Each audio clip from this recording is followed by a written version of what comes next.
So we're going to finish up these questions, and then I have a project for you for this whole unit on the production process.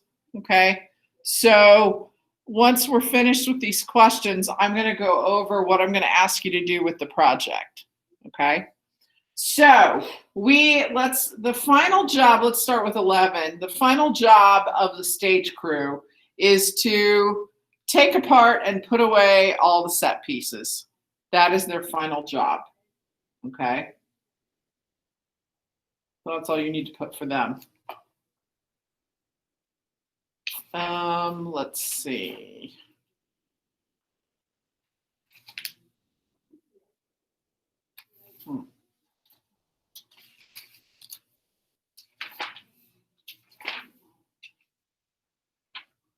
So then there's a prop crew and a costume plot and things like that. Okay, so guys, props are what we call the articles, any objects or articles that the actors use during the show, or sometimes they're pieces that it might be a little prop that they are supposed to carry on or off, or something that they pick up on the set, things like this, or that they have in their pocket. Any of the small objects or articles, it might be they're supposed to have a document, okay? Or there's supposed to be plates and silverware and napkins. And I'm thinking about a play we did a year or two ago where the last two plays we did in the fall, where there were times where somebody in the family in the show was setting the table or taking things off the table. So there are trays and plates and napkins and things like that. Those are all called props. Or a chess set maybe, or a briefcase, or a pipe, or anything like that the actors need to either carry on and off stage, or it needs to be sitting somewhere on the stage for them to use. So a prop crew is in charge of making sure all of those things are where they're supposed to be, and even gathering them up. Okay, they may have to gather a lot of those props. And sometimes the props can be larger, like pieces of furniture too, or a pillow or something like that. But often when we think of props, we think of the small things that the actors carry around and have to use. But typically in a small high school production, our stage crew is also looking for props and things. Or I think back to some of our previous musicals, Mrs. Geisler would often take charge of making sure we had all of the props. So she was the prop master, okay, for the show. But that's what a prop crew does. They're in charge of the stage props. Maybe it's a telephone, maybe it's a guitar. There are all kinds of pictures in your book. Maybe it's food or a hat or sunglasses. And they'll make a prop list. What are all the props that we need? And it says once the types of props and their uses are determined, the prop crew begins the challenge of supplying the props. Now, a lot of the times for the plays especially, I end up supplying the props. Or we have quite a collection of props. So sometimes members of the stage crew will then have to search and see, okay, let's see, check this and see if we have, and we have to do that. You can buy them, you can rent them, you can borrow them, you can make them, you can have them on hand because you've already bought them or something or made them. We also have borrowed things from families, from other teachers, whenever we need throne chairs, we usually borrow them from the Methodist Church in town because they have big, fancy-looking chairs, and we can usually borrow them and set them up on the stage, and they look like throne chairs for a king. It's typically what we do with those. You know, you can also make props out of paper mache, styrofoam. There are lots of molding products that you can make these from. We had to make, do you know what a stick phone is?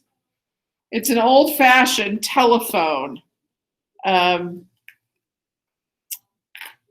they would have used in the 20s, and it looks like it's a stick. Looks let me see. Let me see if I can draw one. This will be terrible, guys. I'll just warn you. So a stick phone, you would have like a stick like this, and then there was a base to the phone. Oh, that's not as bad as I thought. And then there would be like something right here, and there would be this part of the phone, and then there'd be another round part here with like a bell shape coming out of it. I'm looking at a picture too.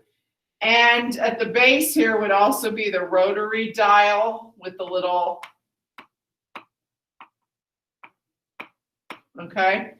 And then there would be like this, a piece of it that you would put up to your mouth. This would be like the speaker piece, okay? And it was attached by a cord.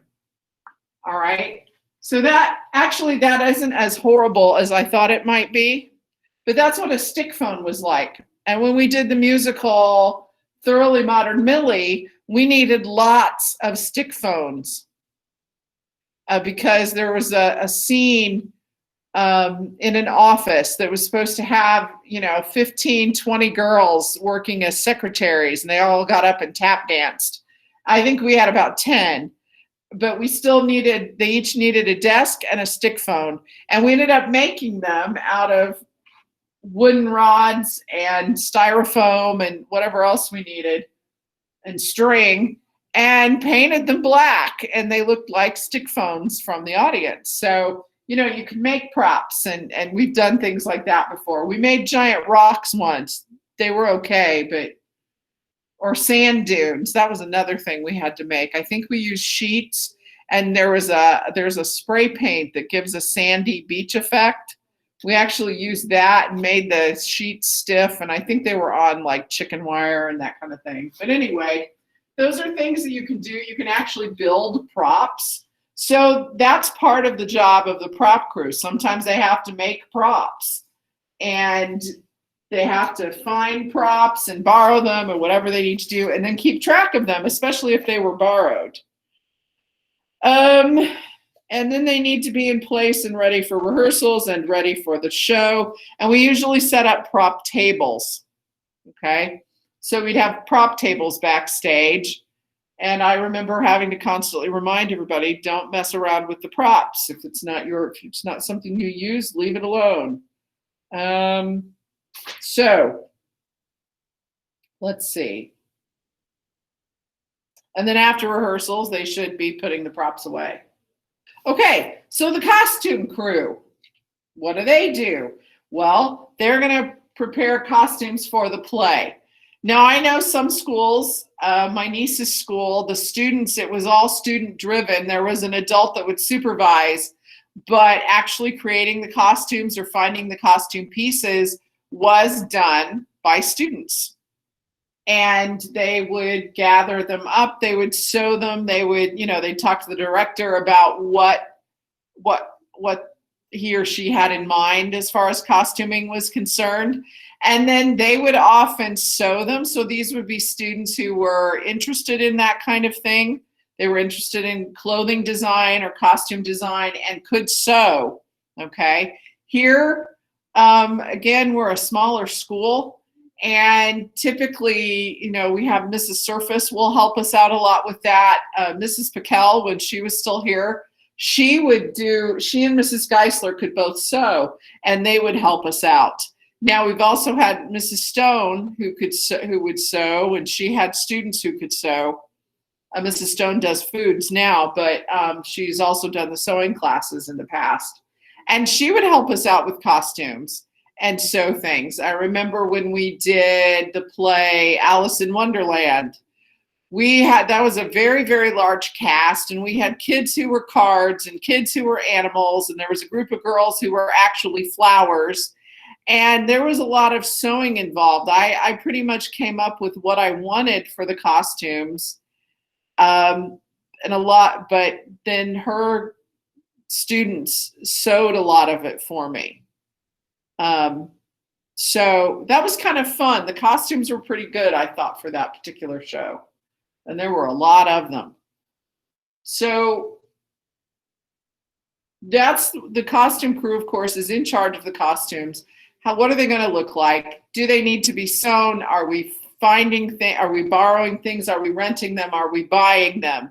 Do we have things? Now, we have quite a few pieces of costumes ourselves, but sometimes that's doesn't always work. So we will rent them sometimes from South Bend schools. They have a huge, huge costume department. And like this says, in most schools, the director depends on the costume crew, parents, and sometimes a professional to help create the needed costumes. So a costume plot then is simply a chart that lists the characters and the acts or scenes they appear in and what kind of garments, what kind of costumes and accessories they need. Okay? We should do something like that one year. Like you guys do your own costume or have a group make the costumes. The students do it or do a lot of it student oriented, student driven. I was looking at your comment, Emma. All of it, student oriented. Okay. Maybe we will one year when we are able to perform. I don't know. We might have to do a virtual show this year. So that would really be student driven. So you guys would have to come up with your own stuff since we wouldn't be able to meet together. I have thought about that this year. Okay. So there's a whole section on what you can do as far as fabrics and the time period the show is set in and everything. So that is a lot of what the costuming crew would do. Pretty much, like I said, the last couple of years, Mrs. Surface has done a lot of this for us. She'll alter things for us. She'll repair things for us. And that's the job of a costume crew. But the costume plot is simply a chart of the characters, what they have to wear, what their accessories are.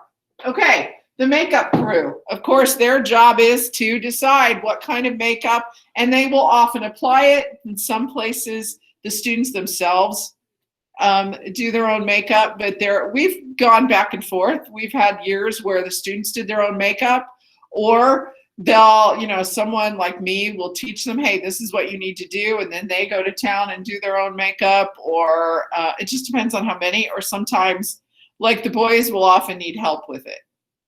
So that will happen too.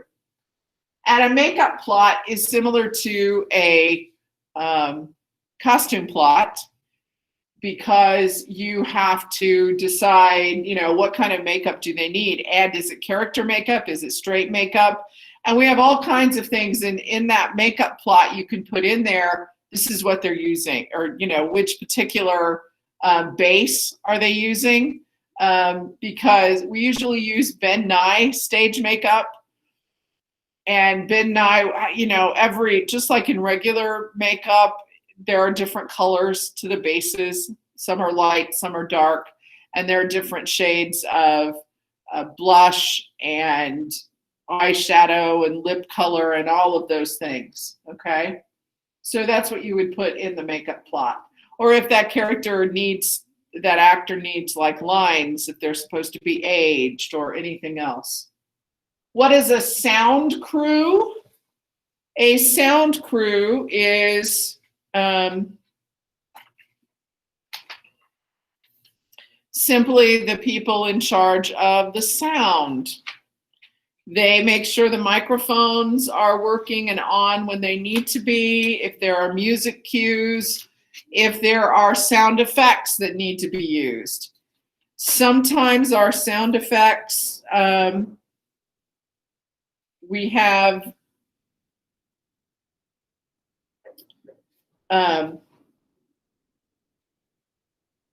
we like up in the tech booth, under on the desk that the soundboard is sitting on has some drawers, and one of the drawers contains some CDs of sound effects. I think I've got 5 or 6 of them, and they're all kinds of different sounds, from, you know, an explosion to a door opening, like a creaky door, or a door slamming, or maybe it's a whistle, a train whistle, all kinds of things.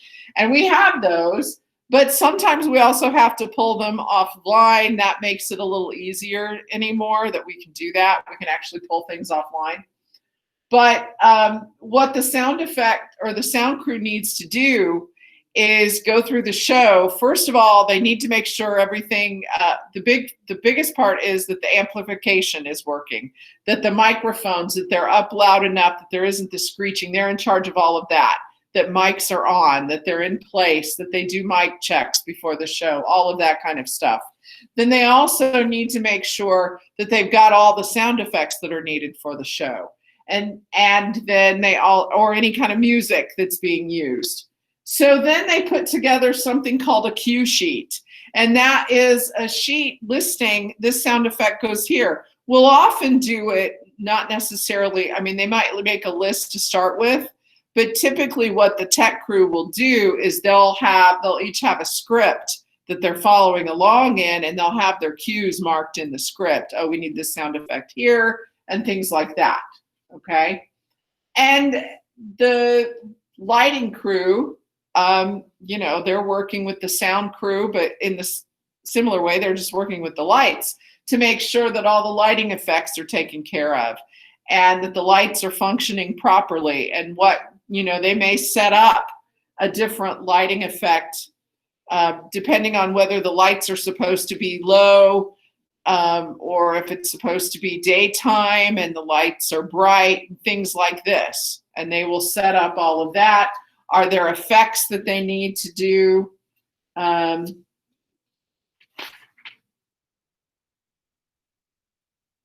Where do they need to use, do they ever need to use spotlights? And where? Are there other special effects like, I think I told you in the past when we did Peter Pan, we used black light at one point. So, you know, the light crew was in charge of making sure that that was set up and working and on at the right place. So they, you know, a lighting plot is a floor plan of the set showing the placements of the basic lighting and any special lighting. It also contains a list usually of the instruments to be used. I know I've seen lists. I don't think we typically make a list of the different lights. Mr. Phipps, who's the auditorium director, he has lists of what lights are where, and which ones are being used. But you can create a lighting plot that tells you all of that. But there's a control board that, and they can set everything up in a computer that runs the board. And you can actually, it's quite nice because you can set up the show to run. Now, if we knew that everything would work perfectly timed, all the lighting crew would have to do at the beginning of the show is hit the button, and it would run the whole thing without them touching anything more, because you could set up all the cues. Or what they typically do is they have everything set up in order, and then it's set that they just press a button for this and a button for that, and it usually works like that. Okay. And then responsibilities of the publicity crew and the house crew. Okay. So the publicity crew, of course, is in charge of publicity, posters, putting things in the paper, getting spots on the radio, things like that, getting advertisement out. The house crew, we call where the audience sits the house, okay? So the house crew is generally in charge of making sure people are seated, handing out programs, things like that, okay? Those are the last two things, really. Yeah. They also, the house crew can also print tickets and programs and manage the box office during the performances. And sometimes they're combined with the publicity crew or can function independently. But typically they would work together. Now again, we're a small school. We typically take care of those things ourselves. Now, we often have students design the posters. Unless it's a musical, when they will typically offer us a publicity package that has the design for the poster, and it's usually the professional copyrighted design. And that's always nice. But in the fall, in the play, we usually don't have that. And so students, usually in graphics, and they'll often be students who are in the show, will create the poster design for us. And then they typically make a big banner. Well, they'll come in and take pictures at dress rehearsal, and they'll put that banner together that will hang out in the lobby for us during the show and things like that. So that is the basics of doing the production. Any questions? I know I went through that kind of quickly. It's also in your textbook. Okay, so on to the project I'm going to have you do.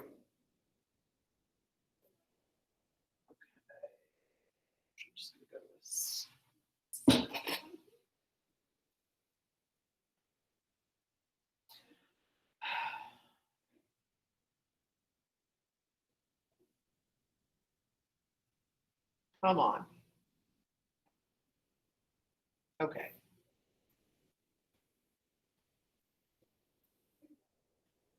This is on your module page. It says production project, I believe is what I have it listed as.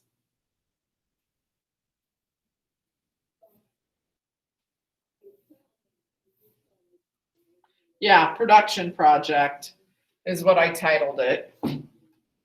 Okay, so I am actually going to give you, I think, until November 16th to complete this. So here's what we're going to do. We read Charlie and the Chocolate Factory. So I have 3 different sections in this: directing, advertising, and staging. What I'm going to ask you to do, using Charlie and the Chocolate Factory, I want you to choose one activity from each section. So you'll take one from directing, one from advertising, and one from staging. Okay? So one from each. I don't know why these lines ended up like that. Okay? So let's go. It says place all 3 portions, all 3 portions? I meant to say all, well, whatever. Place all 3 parts, each one that you've chosen, into a Google slide document and submit it here. You're going to create a title slide and label each section. Okay? So under directing, there's preliminary script analysis and theme that you can choose from, and the PDF gives you the questions and the instructions. You could also do the plot analysis, and like I said, you're going to use Charlie and the Chocolate Factory for this. Character and setting analysis, and then a director's ground plan. So those are your options. Choose one, okay? Like these 3 here are all things that they're asking you to analyze the play. The ground plan is asking you to analyze the play, but it's also asking you to create it's really more about creating a ground plan, so a drawing, okay? I'll show you in the plot. Let me just open that up real quick and I'll show you what I mean about writing and analyzing. Okay, so this is what you would have to do. How are the characters in the story introduced? What are the basic relationships? What's the atmosphere, mood, time, and locale? The situation, what happened before the first scene of the play? The inciting incident, what's the event that sets into motion the action of the play? Number 2, what incident is the source of conflict that upsets the balance and leads to changes in character relationships? Rising action, what are the factors leading to changes? What are the complications that develop? Are there new characters introduced? And if so, what effect do they have? What happens when new information is revealed? What are each character's objectives? What obstacles stand in the way? And so forth. Climax, falling action, the denouement. How is it? What conflicts are resolved? And what inner conflicts do the characters continue to experience even though the outcome of the situation appears to be determined? Okay, so these are all things that if you're going to do the plot analysis, the director's analysis of the plot of the script, okay?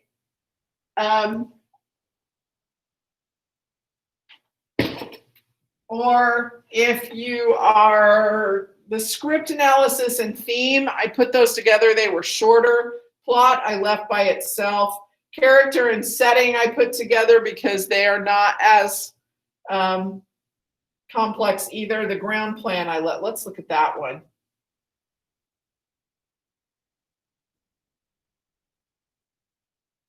But guys, you've got choices. You're going to choose one. I'm going to emphasize that again. You're going to choose one from each. So there's an explanation of a ground plan. It says a director must create a ground plan for each setting of a play, which he or she uses for staging scenes during rehearsals, and which the set designer uses to design the set or sets for this play. A ground plan looks something like the floor plan of a house. It's usually done to scale. To scale means like an inch might be equal to a foot or something like that, okay? You need to accomplish the following with your ground plan. Establish the boundaries of the set, define the acting areas, determine the entrances and exits for each acting area. Specify the characteristics. That should be of each, not for each acting area, or maybe it's for, okay. Place scenery, furniture, and props where actors can move around them in interesting paths and still be seen, and don't interfere with exits and entrances. Indicate by your ground plan the type of performance space you will use. Remember, we had proscenium, which is what we have, arena or thrust stage. So you can choose if you want to decide you're going to do it on an arena stage, okay. Simple figures such as squares and circles can represent furnishings and props. Make sure all are clearly labeled. Include a number of acting areas so that you can use the whole stage effectively. And then draw a ground plan. That's what you're going to do if you choose this. You're actually going to draw a ground plan. Okay, this is all just instructions on how to do that. So pick one of these four, okay? Then in advertising, you've got two options. You need to pick either to create a poster or create a program. And this has both of them on it. They're in the same file. One is like a template for a poster. The other is a template for a program. That one is simpler. So this part of it's worth 25 points. The top part's worth 35. And then what's bigger is this bottom part. These are a little more involved. So that's worth 40 points. So you have to pick one of these. Actually, there are just two to pick from. Set design and scene plotting or costuming, okay? And in each one, well, especially in this one, the set design, I do ask you at one point to draw, where did I put that? Scenery instructions, I think it's in here.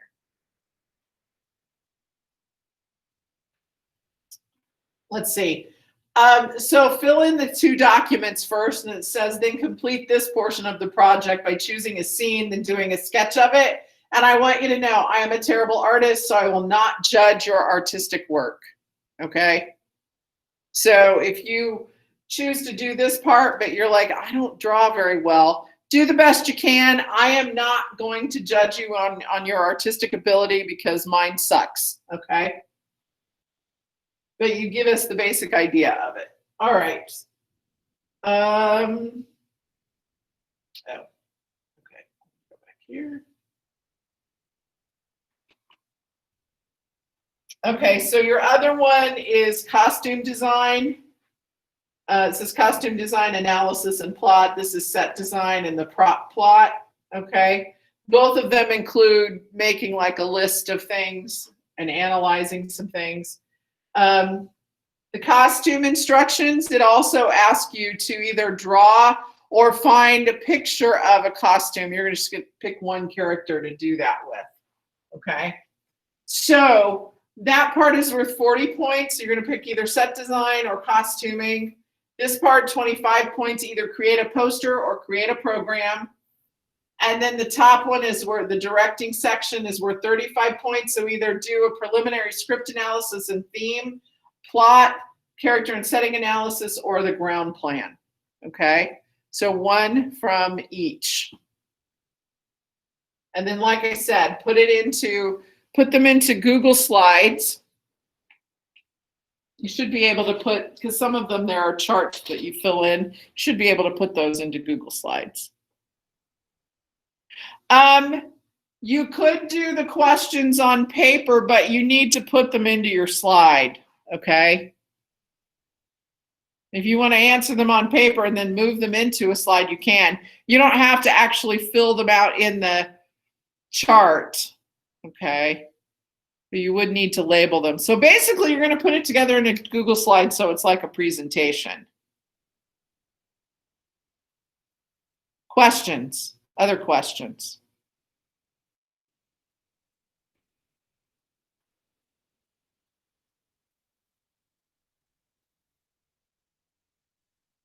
Anything?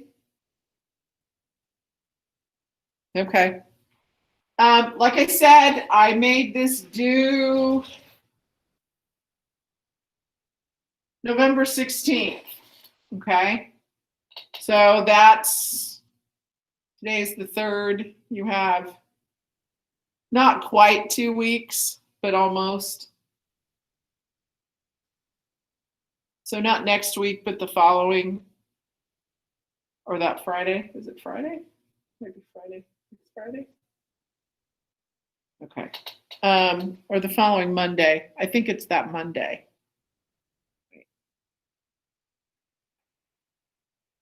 Yeah, it's not next Monday. Next Monday is the 9th. The following Monday is the 16th. That's when it's due. Okay. Any questions? I'm going to stop the recording.